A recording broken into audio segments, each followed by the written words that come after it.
Hello guys, हिजो चाहिँ हामी यहाँ सुतेको थियौँ। यहाँ सुतेको थियौँ। यहाँ यो उतापट्टि थियो अनि उतापट्टि थियो। यसलाई जोडेर अनि हामी यहाँ तिनजना सुतेको, आरुन अनि म अनि मामाको छोरा भएर सुतेको। अनि हेर्नु न यहाँ भ्यू बिहान बिहानै यस्तो राम्रो है।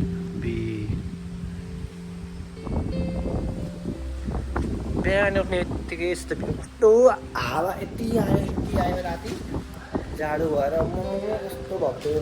अनि तातो भयो सुतिसकेपछि हेर्नुहोस् गाइज, पेडाहरू चाहिँ यसरी बन्द रहेछ आगो।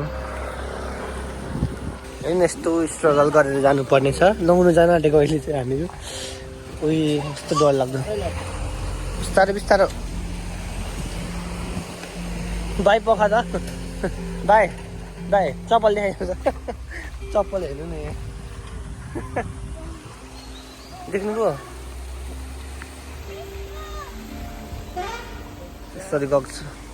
पानी नै थोर रहेछ नि। कसको लुगा हो यहाँ? त लुगै छ त नि। ओ यहाँ त कति गहिरो रहेछ हौ। कस्तो गहिरो? अझै गहिरो छ।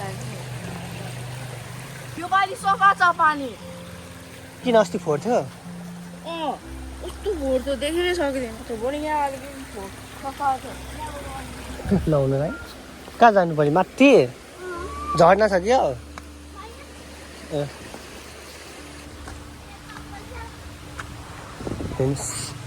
ढुङ्गाहरू डरै लाग्दो छ।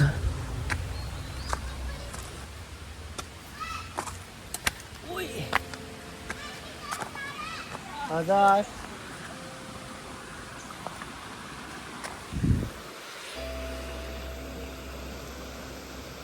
छिराउ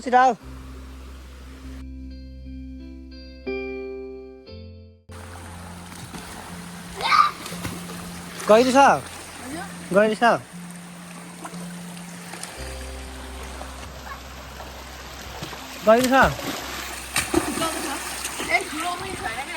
म त नुहाउँदिनँ यार। यत्रो हगिरहेको छ त पानीमा। कसले हो छ्या माथिबाट आउने पानीमै हगिरहेको त। छि फोरी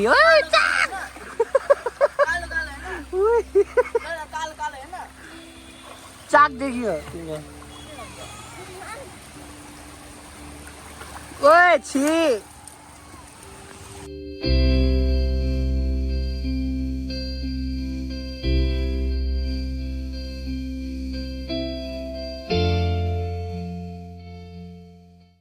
अनि त्यो एकचोटि पुरा भाइरल भएको थियो नि चतराको त्यो हेमन डाँडा स्वर्ग देखिन्छ भनेर। त्यो खोइ के नाम थियो कि के डाँडा भनिन्थ्यो होइन। अनि पुरै कोसी देखिन्थ्यो नि। हो त्यो चाहिँ उयो हो क्या। हो यो टावर छ नि, हो यो टावरको यतापट्टि देख्नु नि, त्यतापट्टि हेर्दै हो। त्यहाँबाट चाहिँ टिकटक बनाउँछन् तिनीहरूले मतलब। अनि त्यहाँदेखि चाहिँ यतापट्टिको सबै देखिने हो क्या ऊ। हेर्नु त त्यहाँबाट चाहिँ। अनि त्यहाँनिर भाइरल हुन्छ। अनि जानु चाहिँ हामीले के बाटो जानुपर्छ यसरी गएर यताबाट होइन। अनि यो पुल कट्नुपर्छ। अनि पुल कट्दै कसो गरेर जाने हो क्या। त्यहाँनिर छ यही हो। यहाँबाट पनि देखिन्छ देख्नु त। आज चाहिँ हामीहरू मन्दिर जाँदैछौँ बिहान बिहानै चाहिँ के भन्नु कति बज्यो भाइ? 9 बज्नु आँटेको रहेछ बिहानको। अनि बिहान बिहानै गयौँ भनेको छु मैले चाहिँ 9 बजीतिर गएको। अब हामीहरू तर हामीहरूले नुहाएको छैनौँ नि। उसले चाहिँ आलुचप खाएछ, मैले चाहिँ नुहाएको छुइनँ। त्यही भएर बाहिरबाट सामान लिने अनि फर्किने भनेर त्यही भनेर हिँड्दैछौँ। स्यासे भइसक्यो म त।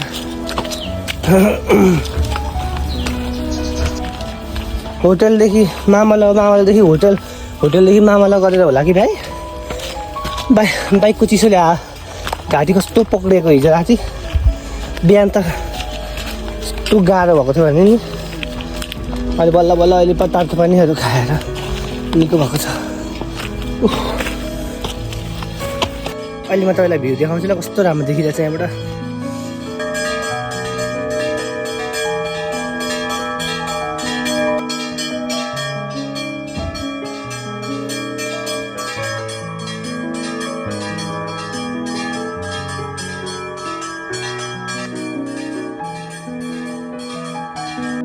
यही ठाउँमा हो राजन श्रेष्ठ अङ्कल भन्नु त होला नि, अङ्कल बस्नुहुन्थ्यो। अनि यो चाहिँ हाम्रो मामा घर छेउमै थियो अलिकति अगाडि, जुन चाहिँ कि हेर्न सक्नुहुन्छ। अनि अहिले चाहिँ हामीहरू मामा घरको बारी जाँदै थियौँ। आजको भ्लग चाहिँ यति नै हो, अर्को भ्लगमा भेटौँ न, बाई बाई।